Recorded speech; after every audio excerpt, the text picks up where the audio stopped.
Por iniciativa do vereador e presidente da Câmara Municipal, Luiz Rossini, a primeira parte da 19ª reunião ordinária de 2026 debateu a importância do Dia Municipal do Sistema Braille.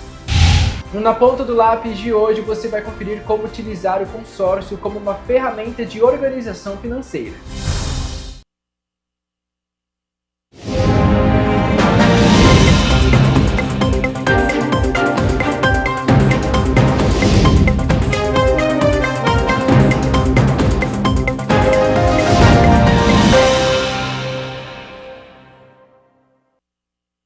Olá, boa tarde. Semana começando, segunda-feira, 13 de abril de 2026. Inicia agora o Jornal Câmara Notícia, ao vivo, meio-dia mais 1 minuto. Muito obrigado pela sua companhia, pela sua audiência. Participe, mande a sua mensagem. Vamos conversar pelo número do nosso WhatsApp. 19 é o nosso DDD. Para você que é de Campinas e região, já sabe, né? Pode ir direto, o número está aqui embaixo da sua tela. 978293776, ou você tem a opção de enviar a sua mensagem apontando a câmera do seu celular para o QR Code. Já aparece uma mensagem na sua tela, o WhatsApp da TV Câmara Campinas. Você pode mandar o seu elogio, uma crítica construtiva, o que você quer assistir aqui no nosso telejornal, que a gente conversa ao vivo. A gente abre a edição de hoje com as notícias da metrópole. Pacientes do Sistema Público de Saúde da região de Campinas passam a ter acesso a uma tecnologia mais avançada para o diagnóstico e acompanhamento de doenças, principalmente o câncer. A novidade está em funcionamento no HC da Unicamp. O HC da Unicamp inaugurou uma nova área de medicina nuclear. O destaque é o novo aparelho SPECT-CT-CZT, o primeiro instalado na América Latina em um hospital público com a tecnologia baseada em detectores CZT, cádmio zinco telúrio. Esse equipamento, o SPECT-CT-CZT, então ele traz uma tecnologia que é realmente o estado da arte em medicina nuclear, em imagens para cintilografia, SPECT-CT. Um grande diferencial dele em relação aos equipamentos anteriores, que até então a gente tinha um equipamento com 2 detetores que giravam ao redor do paciente. Agora não, agora nós temos detetores 360 graus ao redor do paciente, então isso traz uma precisão de imagem muito maior, uma rapidez muito grande, e isso é muito importante, né, para um hospital de SUS como o nosso, porque a capacidade de você conseguir fazer muito mais exames e com uma precisão e uma resolução tão boa quanto ou até maior que os anteriores, né?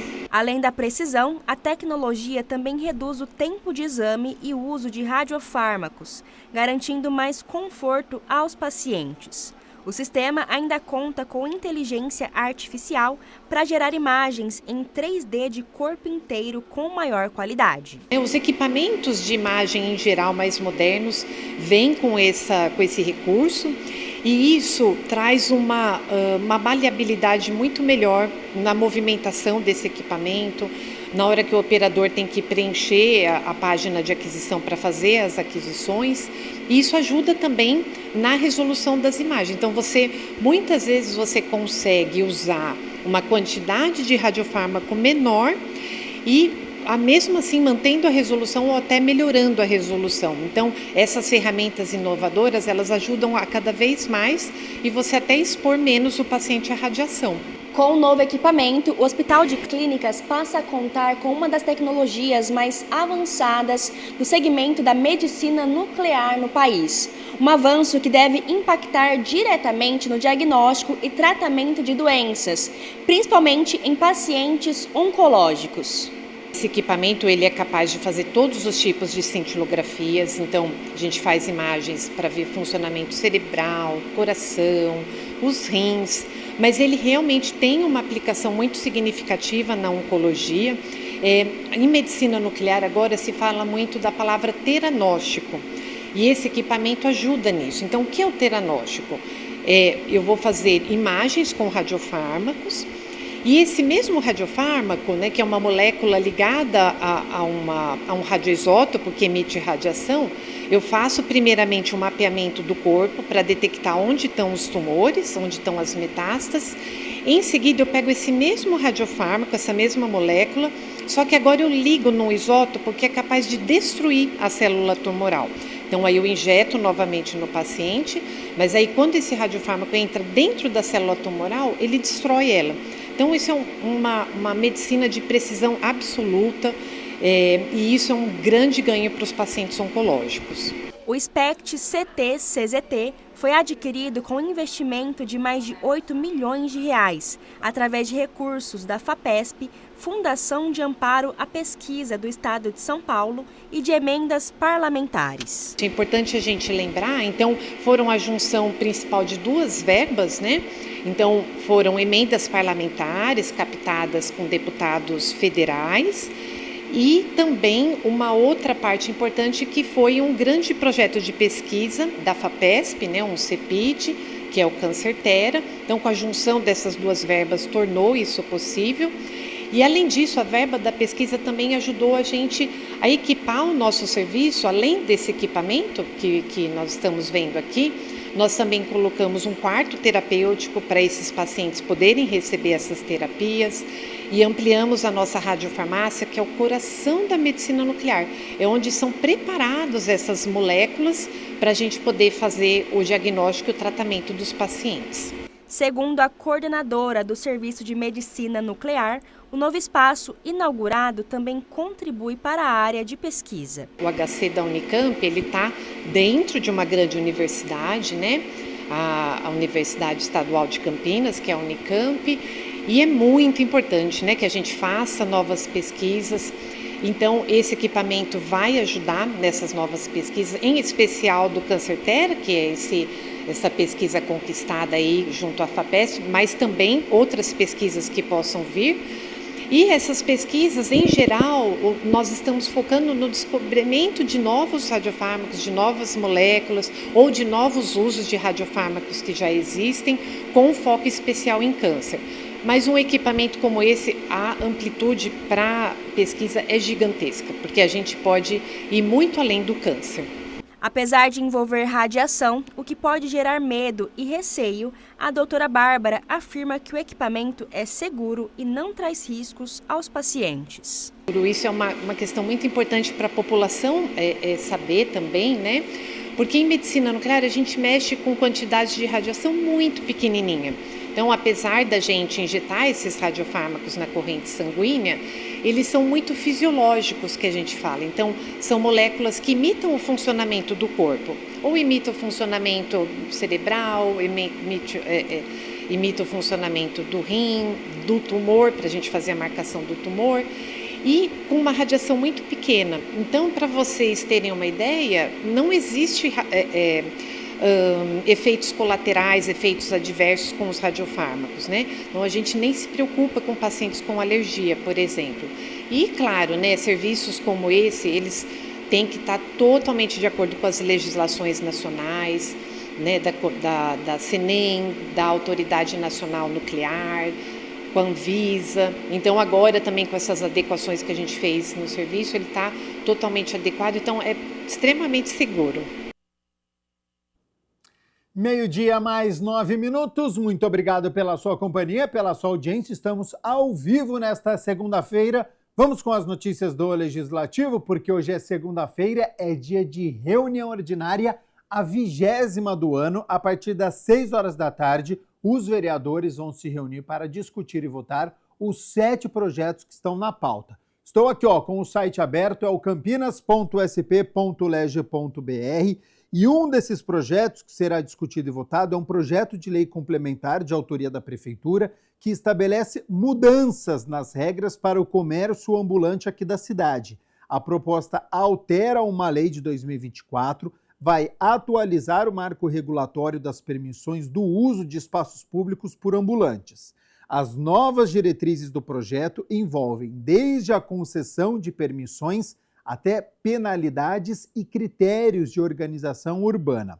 Entre os principais pontos está a proibição de que um mesmo permissionário possua mais de um ponto de comércio, medida que, segundo a justificativa do projeto, pretende ampliar o acesso às oportunidades de trabalho no setor. Outro eixo da proposta trata da transferência das permissões. A transferência só pode ocorrer após um prazo mínimo de 3 meses da concessão ou da última transferência. Além disso, o permissionário que transferir o ponto fica impedido de solicitar nova autorização pelo período de 2 anos. Quer ficar muito bem informado, saber todos os projetos que serão discutidos e votados? É só entrar aqui, campinas.sp.leg.br e você consegue acessar aí na íntegra todos os projetos. TV Câmara Campinas transmite ao vivo a 20ª reunião ordinária a partir das 6 horas da tarde. A gente segue aqui com as notícias do Legislativo porque a inclusão de pessoas com deficiência visual foi tema da primeira parte da 19ª reunião ordinária. O presidente da Câmara, o vereador Luiz Rossini, junto com autoridades, discutiram os efeitos da Lei 15.891, que reconhece a importância do sistema Braille. Por iniciativa do vereador e presidente da Câmara Municipal, Luiz Rossini, a primeira parte da 19ª reunião ordinária de 2026 discutiu os efeitos da Lei Municipal de número 15.891 de 2020, que inclui o Dia Municipal do Sistema Braille no calendário oficial de Campinas, data celebrada anualmente em 8 de abril. Essa lei foi instituída, foi aprovada por uma iniciativa minha, uma lei da minha autoria, junto com o ex-vereador Jorge da Farmácia, que à época era presidente da Comissão de Pessoas com Deficiência da Câmara. E está no corpo da lei que no Dia Municipal do Sistema Braille, 8 de abril, os setores públicos e privados poderão realizar eventos destinados a reverenciar a memória de Luiz Braille, divulgando e destacando a importância do sistema Braille na educação, habilitação, reabilitação e profissionalização da pessoa cega, por meio de ações que fortaleçam o debate social acerca dos direitos da pessoa cega e de sua plena integração na sociedade, que promovam a inserção da pessoa cega no mercado de trabalho, que difundam orientações sobre a prevenção da cegueira, e também difundam informações sobre a acessibilidade material da pessoa cega à informação, à comunicação, pela aplicação de novas tecnologias, que incentivem a produção de textos em braille e que promovam a capacitação de profissionais para atuar na educação, habilitação e reabilitação da pessoa cega, bem como na editoração de textos em braille. Estiveram presentes no debate o presidente do Centro Cultural Luiz Braille, Benedito João Bertola, e Elaine Cristina, coordenadora geral do Instituto. Esse sistema Braille, a importância dele para a pessoa com deficiência visual e baixa visão. Através desse sistema Braille, ele tem a combinação de 63 combinações, onde que dá a possibilidade de nós, deficientes visuais, a ler e escrever, se inteirar na educação, na comunicação, e por isso, agradeço mais uma vez ao Rossini, por essa parceria que nós do Centro Cultural, junto com a presidência, colocamos aqui o Câmara Braille. Já são 100 edições que possibilitam a pessoa com deficiência visual vir aqui participar, saber o que está sendo discutido, dando essa oportunidade, fazendo essa inclusão social. Só temos que agradecer à casa, em nome do Rossini. E a importância também é das escolas, do poder público, está sempre divulgando o sistema Braille, mostrando a importância dessa leitura, dessa escrita para a pessoa com deficiência? No Centro Cultural Luiz Braille, hoje, nós temos várias atividades. Uma delas é a pedagogia, né? Nós temos uma pedagoga, que é a Fabiana, e ela ensina a escrita Braille. Então, quando a pessoa vem para o Centro Cultural Luiz Braille, a gente costuma dizer que ela vem naquela fase do luto. Porque imagina você dormir enxergando e acordar cego, que é isso que a diabetes faz, né? Então, a pessoa acorda cego, ela acha que acabou, não tem mais o que fazer, e o que ela vai fazer da vida dela? E aí ela vem, a gente trabalha esse luto, através dos nossos assistentes sociais, psicólogos, né? Trabalha esse luto, começa a incluir eles nos grupos de atividades, e uma das atividades é a escrita Braille. Então, ela vai desenvolvendo o tato, ela vai vendo, vai aprendendo que cada bolinha ali, o que significa, até que ela vai formando letras. E é muito interessante, porque às vezes acontece de uma pessoa chegar e falar assim, eu não vou conseguir. E aí, no final do ano, a gente faz uma atividade e fala assim, cadê o meu manual para mim ir para a cozinha, porque eu vou fazer a minha receita? Segundo o presidente da Câmara, o Legislativo tem adotado diversas iniciativas de inclusão. Uma delas em parceria com o Centro Cultural Luiz Braille, que possibilita que pessoas com deficiência visual tenham acesso à pauta das reuniões ordinárias. O boletim é disponibilizado na recepção do plenário e contém a descrição e a explicação dos projetos que serão analisados, além de informações da casa com textos em braille e também em letras maiores, possibilitando assim a leitura tanto por pessoas cegas quanto por aquelas com outros níveis de deficiência visual. Tem 100 sessões em que o Centro Cultural Luiz Braille imprime a pauta das sessões em braille, permitindo que uma pessoa com deficiência visual ou cega possa saber o que a Câmara está votando, acompanhando e se sentir cidadão, né? É um estímulo também ao exercício da cidadania. A Câmara tem adotado várias ações de inclusão, essa é mais uma delas, graças, obviamente, a essa parceria com o Centro Cultural Luiz Braille. Projeto de lei da vereadora Guida Calisto quer transparência e o acompanhamento das filas de espera do SUS em Campinas para consultas, exames, cirurgias, procedimentos, internações eletivas, garantindo mais informação ao paciente e evitando alterações indevidas na fila. A vereadora Guida Calisto protocolou um projeto de lei na Câmara Municipal de Campinas que propõe normas de transparência, direito à informação, controle social e monitoramento das filas de espera do Sistema Único de Saúde na cidade. A medida vale para consultas e exames especializados, também cirurgias e procedimentos e internações eletivas. Na verdade, esse projeto de lei é para que a gente possa ter um maior controle social, principalmente sobre todos os procedimentos que acontecem no Sistema Único de Saúde. Tem uma questão que é muito séria, que é com relação às cirurgias eletivas, cirurgias de especialidades. Existe uma fila, muitas vezes as pessoas não sabem, a fila, exame médico, consulta com especialidades. A população fica muito tempo aguardando, esperando ser convocado. Há pouco tempo eu tive a notícia de uma pessoa, né, uma mulher, que estava 7 anos aguardando a cirurgia de tireoide. Ainda segundo a vereadora, a falta de informações é algo muito grave.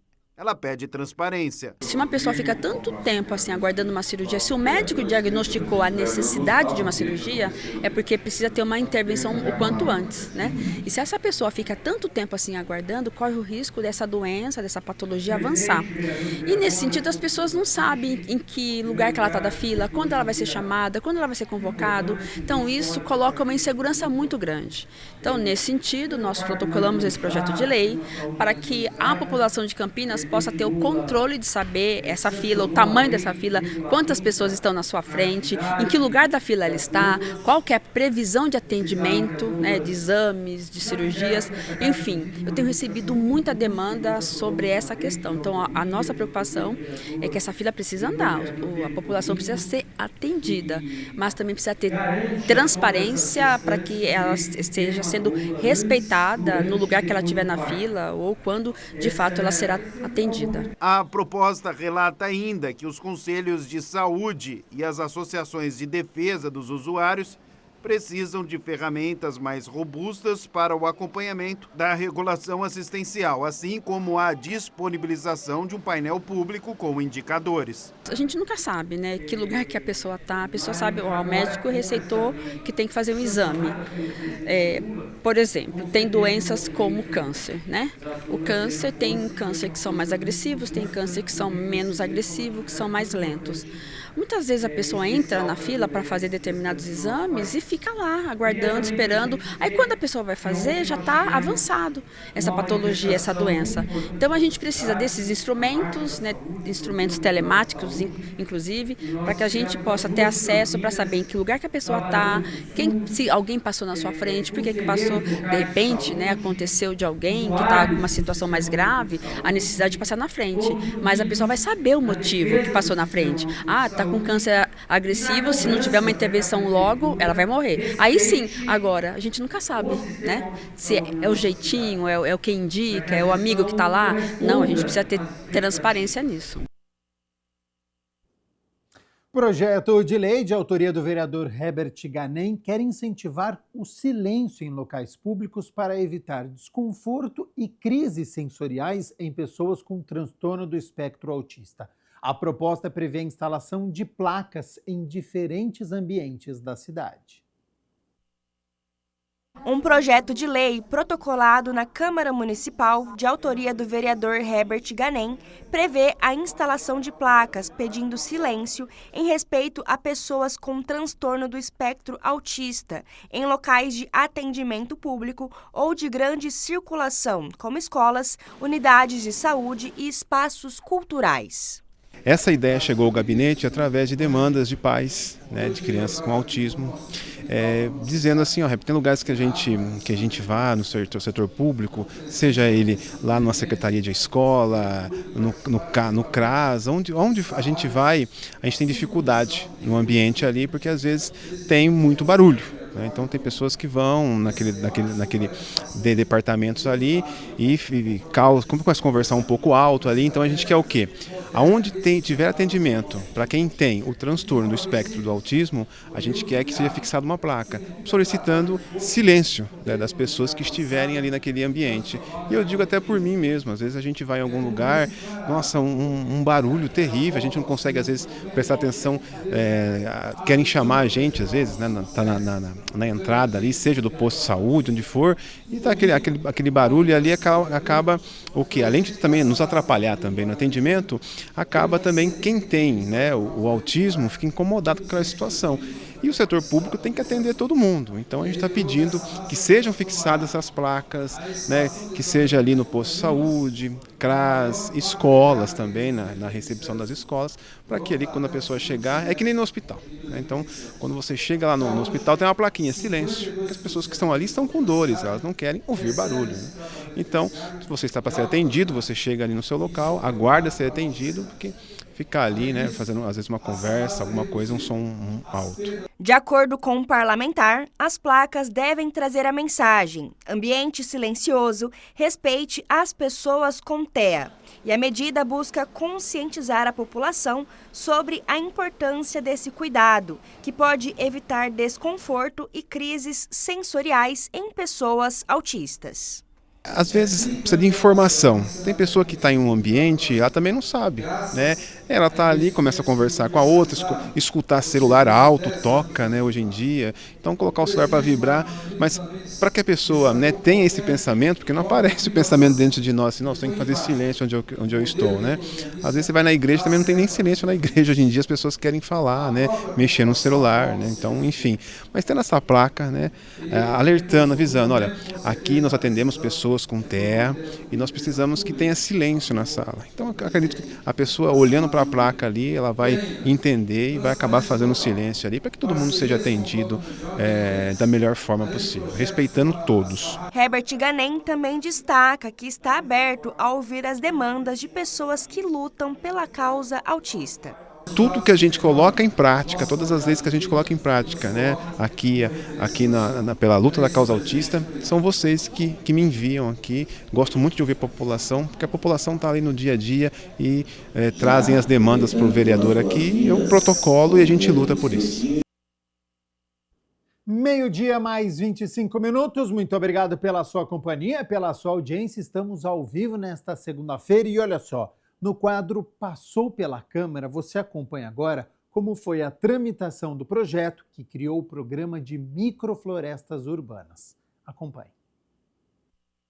Hoje o Passou pela Câmara mostra uma iniciativa que está transformando áreas urbanas de Campinas em verdadeiros refúgios verdes. Vamos falar do projeto de lei complementar 551 de 2025, que regulamentou no município o Programa Municipal de Adoção de Microflorestas Urbanas, o PAMU. O projeto foi aprovado pela Câmara em 2025 e regulamentado em 2026 e permite parcerias entre a iniciativa privada e o poder público para a transformação de áreas urbanas em microflorestas. A meta é transformar 200 pontos de Campinas em refúgios verdes que melhoram o clima, entre outros benefícios. Você conhece hoje no Passou pela Câmara toda a tramitação do projeto.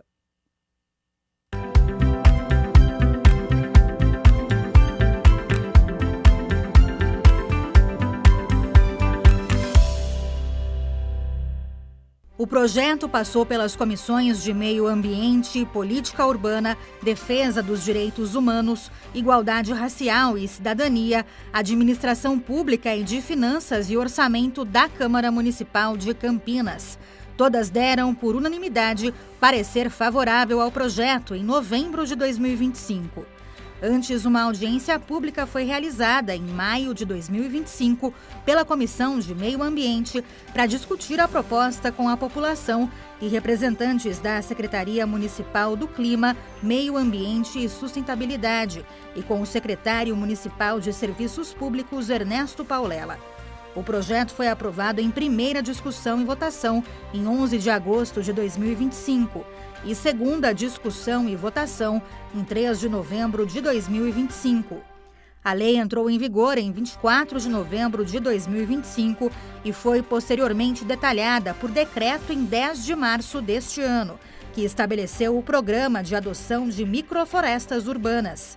O vereador Herbert Ganem, relator da Comissão de Meio Ambiente, falou sobre a tramitação na Câmara Municipal. A gente sabe que o nosso planeta hoje está mudando, né? A mudança climática está aí e nós precisamos tomar providências o quanto antes. Aqui, a nossa região aqui era da Mata Atlântica. Tem Mata Atlântica, né? Foi muito desmatado. Então a gente precisa fazer de novo esses plantios de árvores, que é importante, que é o nosso oxigênio que a gente tem que respirar, é a vida no planeta Terra que a gente tem que cuidar. E importantíssimo para nós, para a nossa sobrevivência. Então essa lei vem aí dar um respaldo para que isso aconteça, seja efetivo, porque nós políticos passamos, não? Então a gente quer que essa lei seja feita, né? Seja concluída extensamente, para toda a vida, né, se for possível, porque a gente precisa que essas árvores sejam plantadas, essas florestas, tem muito desmatamento, então a gente precisa rever essa situação. Então essa é uma proposta muito positiva que veio do Executivo e nós aqui da Casa aprovamos. A ideia das microflorestas tem como objetivo uma concentração grande de árvores num espaçamento menor, geralmente 2 por 1, para que elas se juntem mais e se autoprotejam, não é? O grande objetivo da microfloresta é, primeiro, capturar o carbono da atmosfera, proporcionar abrigo para a micro e a pequena fauna, pássaros principalmente, né? Porque elas dão frutos, alimentos, água, para que a pequena fauna sobreviva. A primeira microfloresta foi feita aqui no Taquaral, no Balão do Cartódromo, né? Onde foram plantadas 2.100 árvores. Nós já plantamos 24 microflorestas, completando 32 mil mudas de árvores. O programa visa a implantação de 200 microflorestas até o fim de 2028. O foco está nas regiões com menos árvores e temperaturas mais elevadas, como os distritos do Ouro Verde e do Campo Grande. Bom, o critério de escolha são espécies da mata nativa, especialmente da Mata Atlântica. Essas árvores todas são produzidas no viveiro municipal da Prefeitura, do Departamento de Parques e Jardins, são criadas até 2 metros e pouco, e aí são replantadas nas microflorestas. As principais são o jequitibá branco, o jequitibá rosa, o guarantã, o guatambu, o palmulato, entre um número aí que chega a 50 espécies diferentes. O programa permite que empresas adotem áreas degradadas para criar microflorestas com espécies nativas, cuidando do plantio e manutenção por cerca de 2 anos. Tudo tem que criar regras também para poder realizar, né? Quero fazer um plantio de árvores em determinado local. Tem local que não pode, né? Você ali não tem condições, o terreno é inapropriado, vai atrapalhar o trânsito. E a gente sabe, né? Tem parques que são fechados porque às vezes tem aquele momento de chuva e a árvore pode cair em cima de alguém. Então a gente tem que evitar isso também no futuro. São vários problemas que a gente vai ali, a gente debateu aqui muito isso, como que será isso? Então, para quem não sabe, então você pode aí, você pessoa jurídica, associação de bairro, né? Eu quero adotar um determinado terreno que eu possa ali fazer um plantio de árvore, uma rotatória também. Tudo isso é feito junto com a INDEC, né, na questão de trânsito. Muita gente pergunta, mas vai plantar árvore na rotatória, a gente não vai conseguir enxergar nada. Primeiro que eu não fico olhando do outro lado da rotatória, é quem vem na rotatória. Então, são debates importantes que tem que ser feitos com a população, para que entenda, né?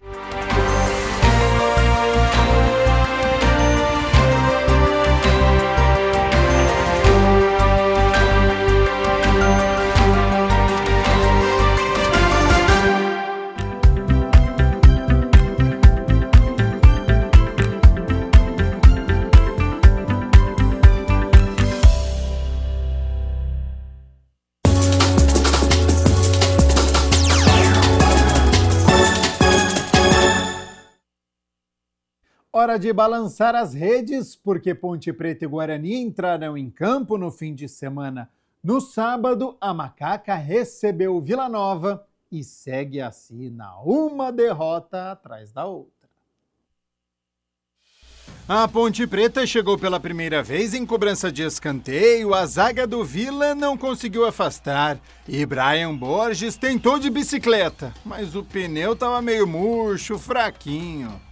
Aos 24 minutos, Ryan começou a calibrar a perna esquerda, essa ele arriscou da intermediária e Diogo Silva fez bonita defesa.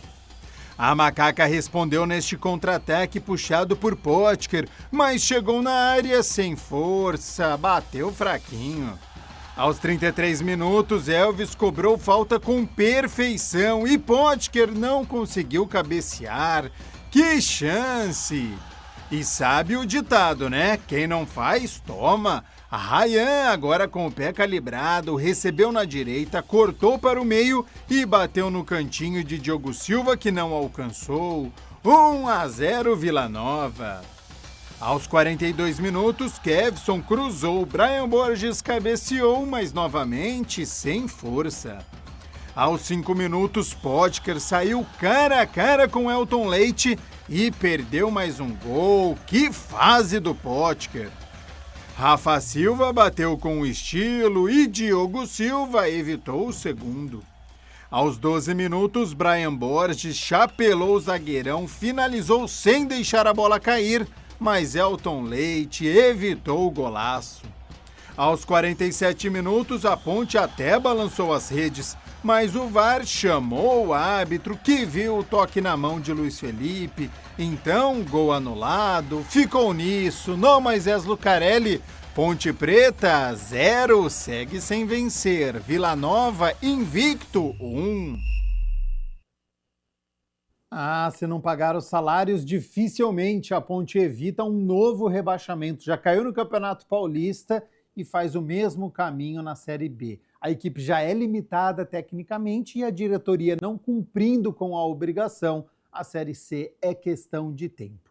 E hoje o Conselho Deliberativo da Ponte se reúne para a prestação de contas da atual gestão e a votação da peça orçamentária das finanças da Macaca. Amanhã a gente traz aqui a votação.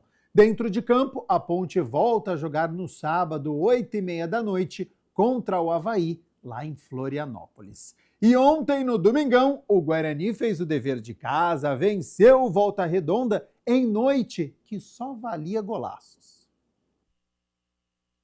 O Guarani começou a pressão com Guilherme Cachoeira, que jogou na área. Luca cabeceou e a bola tirou tinta da trave.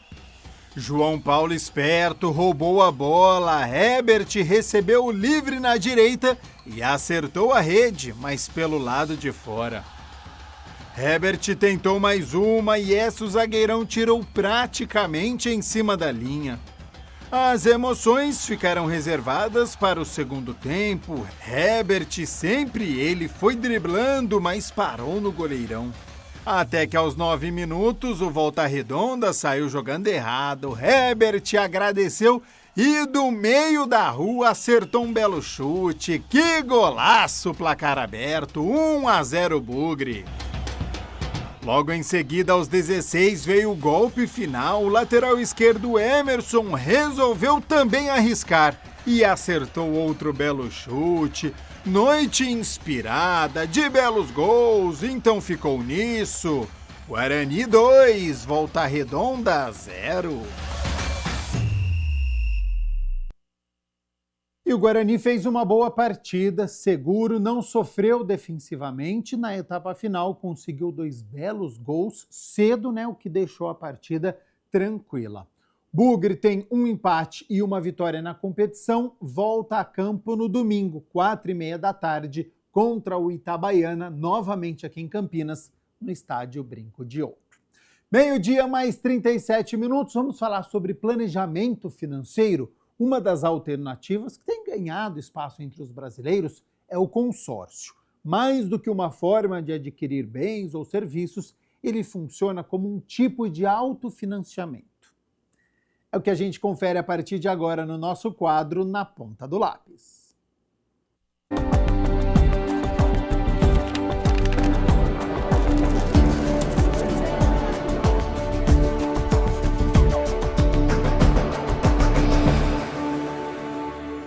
Olá, começa agora mais um Na Ponta do Lápis. E às vezes, na hora de realizar um sonho, comprar um imóvel, um carro ou até mesmo realizar uma grande viagem dos sonhos, muita gente esbarra na falta do dinheiro à vista para conseguir realizar aquele sonho. E aí surgem as dúvidas. Como conseguir realizar esse pagamento sem esbarrar nas taxas de juros tão altas? E com isso, surge também a alternativa de um consórcio. Será que vale a pena realmente investir nessa modalidade? Mas quem está aqui comigo hoje e vai trazer todas as dicas para conseguir realizar esse sonho é Júlio Marangoni, ele que é especialista em consórcio. Júlio, seja muito bem-vindo, muito obrigado. Primeiro eu quero que você explique para quem está em casa acompanhando a gente o que é um consórcio. Olá, muito obrigado. Vamos lá, o consórcio, traduzindo para os tempos modernos, é uma economia colaborativa, ou seja, as pessoas se juntam para formar aquele objetivo que é comprar a casa ou imóvel. Então ele surge de uma administradora que forma um grupo com um número de pessoas e a partir dali as pessoas pagando as parcelas e depois nas assembleias vão haver as contemplações. Então são as parcelas que as pessoas pagam que possibilita você realizar seu sonho. Por isso colaborativo. E muita gente ainda associa o consórcio a uma questão de sorte. Isso faz sentido ou é uma coisa que está ainda no imaginário da população e que pode ser trabalhado? Por que as pessoas pensam isso? Faz sentido, né? Mas, quando conversa com um especialista, a gente traz para a realidade. O sorteio, ele é um plus. A sorte, o sorteio da contemplação, eu chamo ele de um plus. Quando você compra um café expresso e a pessoa traz um PUC junto, né? Mas o que está por trás é o planejamento, né? É a organização. É você alinhar as expectativas, objetivos, prazos, né? Colocar isso no plano e daí você fazer a ferramenta, seja o consórcio de financiamento, guardar dinheiro embaixo do colchão, né? Então o sorteio, a sorte, ele é um plus, né? Ou seja, você vai entrar no consórcio e você sabe que você pode ser sorteado, mas não como objetivo principal. A não ser que a pessoa entenda e que, não, eu quero depender só do sorteio. Eu já tive cliente assim. Entendi. E muita gente, às vezes, quer realizar um sonho, como a gente comentou, da casa própria, do carro, do financiamento de um carro, de uma viagem, mas as taxas de juros hoje em dia são muito altas. O consórcio realmente ele tem um diferencial quando se diz respeito a taxas de juros? Sim, vamos destrinchar entre financiamento, empréstimos, né, e consórcio. Taxa de juros no Brasil, historicamente, sempre foi alta. E quando a gente traz essa taxa de juros aos juros de longo prazo, historicamente, sempre foi o calcanhar de Aquiles. Por isso que na década de 60 surge essa ferramenta consórcio, pela dificuldade de acesso a crédito, né? E o financiamento, a lógica do banco, qual que é? Ele te empresta o dinheiro e depois você paga. Então, o banco pega o dinheiro de um fundo e revende para o cliente final, financiamento. O consórcio, ele não tem esse mecanismo, né? Então, o banco ele vai prever o futuro. Daqui a 5 anos, como vai estar o governo, as taxas, como é que vai estar o cenário? O consórcio não. A administradora ela vai cobrar só uma taxa para gerir o fundo comum das pessoas, vai gerir o consórcio. Então, cobra-se só uma taxa de administração. Então, por isso, o custo final fica mais baixo, pela diferença estrutural. E como que o consórcio ele pode ser utilizado como uma ferramenta de planejamento financeiro? Bom, a ferramenta, eu digo que é sempre que vem depois, né? Ou seja ela consórcio, financiamento, nós temos que olhar o antes, sentar e ver, alinhar prazo, objetivo, condição. Então, quais as condições que eu tenho que ter? Eu tenho algum valor para dar de entrada ou lance? Eu tenho condições de pagar uma parcela de quanto por mês? Compromete a minha renda? Não compromete? Qual que é o prazo que eu desejo buscar esse bem, seja o carro, a moto, o imóvel? Então, depois que você alinha todas essas variáveis, aí fica fácil escolher um consórcio de financiamento ou não fazer nada, contratar um planejador financeiro. E voltando no começo da nossa entrevista, quando a gente estava falando da questão da população, ainda estar no imaginário da população, da questão da sorte, mas é importante ressaltar então que a partir do momento que a pessoa faz a escolha por um consórcio, mesmo assim ela vai receber o investimento que ela está fazendo, é isso? Sim, ela vai receber. A grande pergunta do consórcio não é se ela vai ou não receber, e sim quando. Essa é a pergunta. Por quê? Quando você entra no consórcio, você tem que esperar mensalmente as assembleias. O que é a assembleia? Quando o administrador vai organizar o grupo e ver quem que foi contemplado ou não. No final do grupo, o que vai acontecer? Contratei um consórcio de 60 meses. Terminou os 60 meses. O que acontece? A administradora faz a contabilidade e aquele dinheiro que você pagou, você recebe de volta. O consórcio, para o Banco Central, até para a Receita Federal, no imposto de renda, ele é um bem. Você é um perfil poupador a fazer um consórcio, não é uma dívida, né? Então, pode ficar tranquilo que vai receber sim. A grande questão é quando. Quando alinha essa pergunta, é sucesso. E quais são os principais pontos que o cliente deve levar em consideração antes de optar por um consórcio? Vamos lá. Os principais pontos são o que eu quero comprar, quando eu quero comprar. Essa eu julgo que é uma das mais importantes, porque quando eu quero comprar, a pessoa ativa gatilhos emocionais, frustração, ansiedade, né? Então é muito importante isso. E as condições financeiras mesmo. Eu tenho dinheiro, eu tenho renda, eu tenho condições, como está meu nome perante Serasa, SPC. Então, tudo isso alinhado, aí fica fácil decidir fazer ou não um consórcio. E a gente estava conversando aqui nos bastidores sobre a questão de que o consórcio, vez ou outra, ele está em alta, tem períodos que ele está em baixa. O que explica isso, essa questão do consórcio estar em altas em algumas épocas específicas?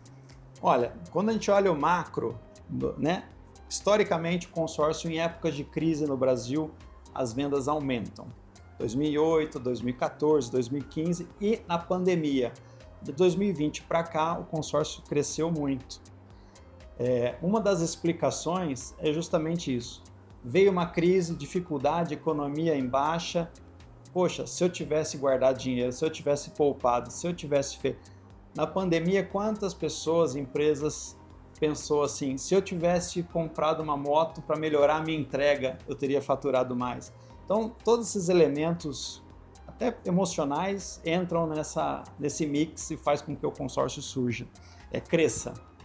E agora, voltando para o centro do debate, que é a questão do consórcio como uma ferramenta de planejamento financeiro, porque muitas vezes as pessoas desistem no meio do caminho quando se diz respeito ao consórcio. Nesse caso, é falta de um planejamento financeiro? Olha, esse é um ponto muito importante. Pela estatística que o Banco Central solta para a gente, metade das pessoas que fazem consórcio não chegam ao bem. 50%. É um número muito alto, expressivo, mas são dois motivos até que simples. A característica do produto. Você tem o cancelamento, você pode cancelar, faz parte do produto. E o segundo é a venda. Né? Não é nem depois que a pessoa entra, é a falta de alinhar objetivo, prazo, expectativa. Então a venda mal feita leva ao cancelamento. Tanto que se você entrar no Reclame Aqui, a maior parte das reclamações não diz respeito à empresa, e sim à venda mal feita. E como que o consórcio ele pode ser utilizado também como uma ferramenta de disciplina financeira para quem está nos assistindo? Isso aí é muito interessante, porque ao fazer um consórcio, você gera um compromisso. Aquele boleto que você assume mensalmente faz com que você tenha esse compromisso mensal de poupar. Então é comum, é frequente, pessoas que não têm hábitos de poupar, guardar dinheiro, ao fazer o consórcio, passa a adquirir. Porque ela vê aquilo como uma oportunidade dela sair da inércia mesmo. Está parado, não estou conseguindo guardar, faz o consórcio, ela passa a guardar dinheiro. Não é o mundo ideal do investimento, mas é uma forma de disciplina. E quais são os sinais de alertas que os consumidores devem se atentar quando estiverem optando por um consórcio? Quando promessa de contemplação, parcela muito baixa, é matemática simples, 100 mil reais dividido por 100 meses é R$1.000 por mês, não tem outra, né? Existem ferramentas comerciais, mas não tem escapatória. E a promessa de contemplação, que é o mais grave, né? A pessoa está com o sonho de comprar o carro, está com aquela expectativa de comprar, foi na loja, olhou e aí recebe uma promessa que daqui 3 meses vai comprar o carro e essa promessa não acontece, é uma frustração muito grande e eu considero isso muito sério. Então tem que ficar de olho com as falsas promessas e quando é muito fácil, desconfie. E agora, encaminhando para o final da nossa entrevista, quais dicas você daria para quem está nos assistindo para manter a disciplina, para a partir do momento em que eu me responsabilizei em participar de um consórcio, como eu devo fazer para continuar com aquela responsabilidade, continuar as dicas para ter disciplina mesmo. Sim. Quando se opta por um consórcio? Olha, as dicas são organização financeira. Então, você com a sua esposa, sua família, ou você mora sozinho, senta, pega um papel, pode ser um papel de pão, um lápis, põe as suas contas, quanto eu ganho, quanto eu gasto, se organize e aí pague direitinho o seu compromisso, que vai ser sucesso. Tá certo, tá certo. Então, muito obrigado. Obrigado pela disponibilidade de nos receber. Você aí de casa, então, conferiu as principais dicas de como o consórcio pode ser utilizado como uma ferramenta de responsabilidade, organização financeira na hora de realizar aquele sonho da casa própria, do carro ou de uma viagem. Você conferiu tudo aqui no Na Ponta do Lápis, que vai ficando por aqui, mas eu te espero no próximo episódio. Até mais!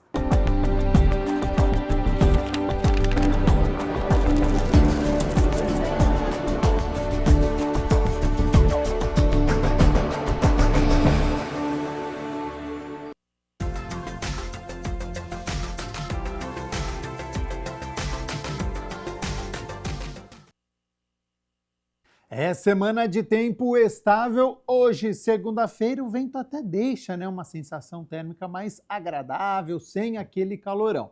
A previsão para a semana é de termômetros em elevação e tempo estável. Amanhã, sol durante todo o dia, não deve ter chuva. Sobre as temperaturas, já estão aqui na minha tela. Para amanhã, terça-feira, então, mínima de 16. Ao longo do dia, a temperatura sobe, podendo chegar aos 29 graus aqui na cidade de Campinas. O Jornal Câmara Notícia fica por aqui. Muito obrigado pela sua companhia, pela sua audiência. Continue na nossa programação e nos vemos amanhã na terça-feira. Até lá. Tchau, tchau.